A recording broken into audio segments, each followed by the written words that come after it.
Hello, Zach Yelton here with Coastal Shores Landscape. Thanks for tuning in to our August 2020 newsletter video. Hope you all are enjoying the summer. We have had one of the hottest months yet this year, and our landscapes are telling it. We see a lot of things under stress right now. Both plants and grass alike are under stress, and if your irrigation is not perfectly dialed in and optimized for your yard, you'll probably see some hot spots in your yard late afternoon. Maybe even some more tender plants start to wilt a little bit in the late in the day. So if you like spending time late in the day, enjoy spending time in your garden, certainly a little bit of hand watering on those spots in your yard can help that. We do offer full irrigation audits and inspections. As you know by now, we can optimize your system. It could just be on a system that's 8 or 10 years old. Sometimes the heads get a little off. Sometimes the rotating patterns aren't perfect.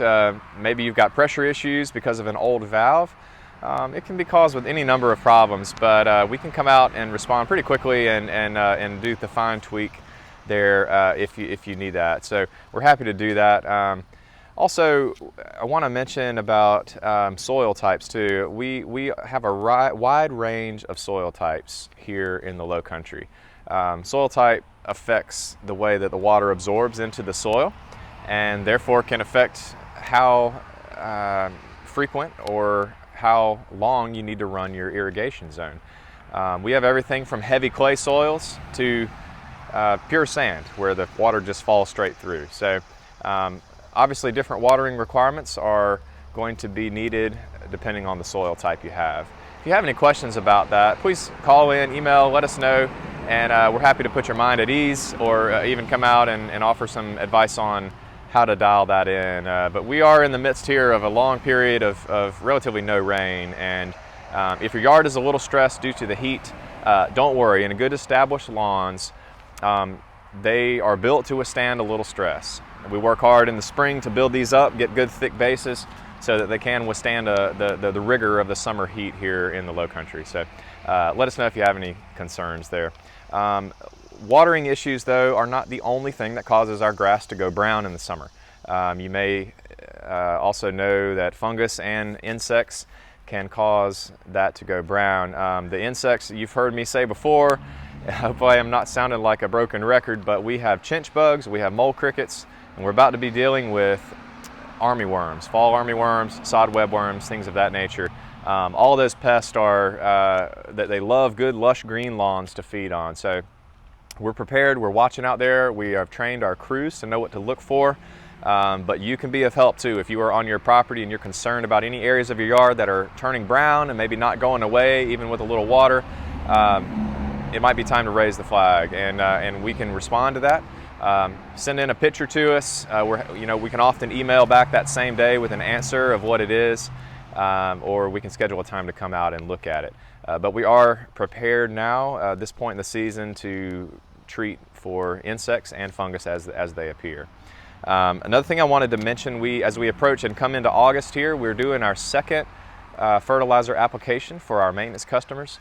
If you are under a maintenance program with us, you can be expecting to get that fertilizer application here within the next couple of weeks. And we will work to build the turf, build the roots of that turf as we come into the dormant season. Good strong root bases help withstand not only drought, but they can withstand colder temperatures in the winter, and just provide a good healthy dormancy. So we're going to be working to put out high potassium fertilizers that will help build and strengthen those roots, make your grass more resistant to drought and disease and insects. All those things are benefits of a good, strong, healthy root system. So our fertilizer package is specifically designed for your yard based on your grass type. If you've got any more questions about that, I'm happy to answer those for you as well. Our fertilizer also has a good bit of iron in it, and you'll see the effects of that as it helps make the grass really green without producing a lot of shoot growth that you often get when you have high nitrogen levels. So that's what our fertilizer is going to do for you here. Again, you can expect to see that here over the next couple of weeks. Last thing I wanted to mention is flowers. As we come into fall, we are really tired here in the summer. A lot of our landscapes are tired. Even some spring flower plantings that you've done may be really stressed and all in this heat. As we come into fall, we start thinking ahead to colors like yellows and oranges, reds, purples, magentas, things like that, even burgundies, as we get into those September, October months. So we're prepared. We've got a really nice array and a selection of flowers that we can offer you. If you want to do a small color bed in your yard, maybe an area that's a little more protected from deer, because deer are a concern. But we've got solutions for that too. We can offer plants that are more deer resistant. But if you're looking for solutions to provide a little color pop, let us know. That's another thing we can offer for you here, is creating some color beds for the fall. So again, we appreciate you guys. We're always very grateful, grateful to be healthy and be working during this time. And we appreciate all you guys and your support for us. Again, thanks for tuning in. Thanks for watching. Until next time, see you.